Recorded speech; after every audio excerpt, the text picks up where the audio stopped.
And before we continue with our talks on devolution, good news coming in. David Rudisha has won in his respective race in the New York Diamond League. Details on that will be coming up on Citizen Weekend later on with Wahiga Maura during the sports, so do stay tuned. Now, county governments will get 48 billion shillings more if adjustments made to the Division of Revenue Bill through an amendment in the Senate are upheld. So how will these resources be shared between the national government and the 47 counties? Well, to discuss these, among other issues, I'm now joined in studio by Mandera Senator Bilo Kero, who is also the chair of the Senate's Finance, Commerce and Economic Affairs Committee. Thank you very much for your time. Now, you're proposing, you as the Senate are proposing for an increase in the funds allocated, in the resources allocated to counties. Let's talk about why there is a need, in your opinion, for this and whether we can afford it as a country. Very well. The bill that came to us from the National Assembly provided for 210 billion. Out of the 210 billion allocation, 190 billion is what is shareable equitably among the counties. The 20 billion is conditional grants by the Treasury for specific donor-funded programs in some counties, and for what they call level 5 hospitals. These are the provincial and referral hospitals in the country. So when we looked at it in Senate, based on an analysis done by our experts in the Parliamentary Budget Office, we've also got a public hearing in which we looked at the views and some analysis done by various organizations. We also got to talk to the governors through their chair of the Council of Governors.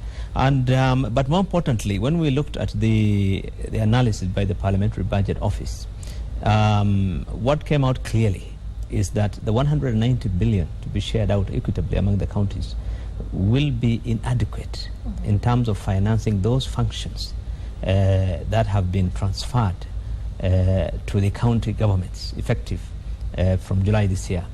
You will appreciate that the Transitional Authority did publish about a month or two ago, in accordance with the 4th schedule in the Constitution, those functions of those ministries which will go to the county governments effective 1st July, for which that money is being provided for. In fact, based on that analysis, it was clear to us that about 18 counties will actually end up with a deficit of up to 28 billion shillings. So 18 counties would end up with a deficit in your view. Let's just go through some of these counties and what exactly we're looking at in terms of deficit, seeing that already we have achieved 15% of the minimum required by law. Yeah, you see, the Constitution simply says not less than 15%. That means in terms of the functions which will be transferred, those functions are to be costed. Right. Treasury has costed those functions, not as well as we actually want, because they used the historical costs of delivering those services. So I'll give you an example. For example, if you take a county like Nyeri, what happens is that all the counties do not have the same level of service deliveries really across the country. Some counties have got some institutions and ministries and services that were being delivered even before. Right. So simply because those services and functions have been transferred to the county government, we do not want a situation where those counties will suffer harm, will have a deficit, and therefore those services will no longer be provided because the county governments cannot afford. And so in the case of Nyeri, for instance, for them to provide those services, current services, that the ongoing services which are there today, if they are transferred by 1st of July, for the county government of Nyeri to continue providing, they would need at least approximately 6.5 or so billion. Right. But based on the 190, their share that they will get is only 3.2 billion. They will end up with a deficit of 3.5. So when you add up all these deficits from various counties, over 28 billion, and over 18 counties will actually not be able to provide. We are talking of providing basic services. We are not talking of development projects. I mean, the counties are not there simply to pay salaries and meet other usual recurrent expenditures only in terms of the allowances and so forth. They're supposed to look at also development. But the kind of money we are talking about, even with the increase we have made, some counties will actually have no money for development projects. Right, and these changes will only be possible if the National Assembly does not overturn the amendments that have been made by the Senate. And already we're seeing a bit of an issue there, a bit of a supremacy battle Correct. between the National Assembly and the Senate. What's the way forward regarding this issue? I do not think the members of the National Assembly will, in fact, reject the amendments we have passed in Senate for additional 48 billion for several reasons. One, they are members of those counties, and members of parliament, majority of them came on the platform of implementing devolution and the constitution. Three, they also appreciate that these functions are being transferred, and therefore there has to be funds. There's no way that a county government that has just been established has to go and borrow money. You know, you can't expect Nyeri to borrow 3.5 billion. Who will lend to it, and who will approve that? I mean, so I do not see a situation where members of parliament will reject it. Number two, for members of parliament to actually reject that bill, that amendment, that additional increase, they'll have to raise a 2/3 majority, which itself, again, is not going to be something easy. But more importantly, I think, despite the altercation between the two houses, the constitution is very clear, really. If you look at Article 218, it's clear. It's talking about parliament in terms of the two bills, the division of revenue bill and the county allocation of revenue bills. When it's talking about the estimates of the national government and the finance bill and all those things, the constitution is clear. It talks about National Assembly. Right. So Right. I think... Of course, these squabbles are crippling the rollout of devolution, the public watching keenly and not really happy about what they're seeing. But let's talk about what next after the division of revenue bill is enacted. What next after that? The next thing now is, once the bill is passed by Parliament, if there's no amendments to be done by the National Assembly, the bill goes to the President for assent.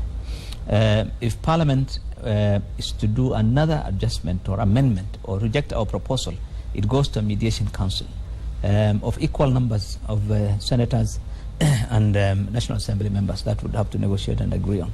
But after this, what happens next is, after that bill is enacted, the county allocation of a revenue bill has to originate from the Senate. That bill is the one that will do the horizontal allocation. In other words, share out that 238 billion across the 47 counties, based on a formula or a criteria that had been approved by Parliament last year and approved by and recommended by the Commission on Revenue Allocation.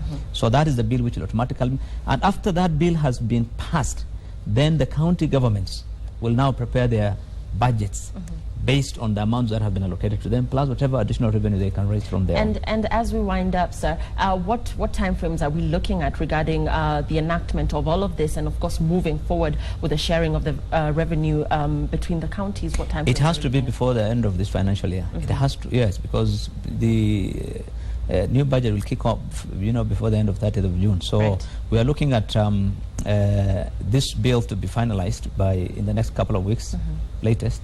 And after that, immediately, within 7 days, the National Senate has to get the county allocation of revenue bill processed and passed on to the National Assembly again. So we are talking about another 3-4 weeks.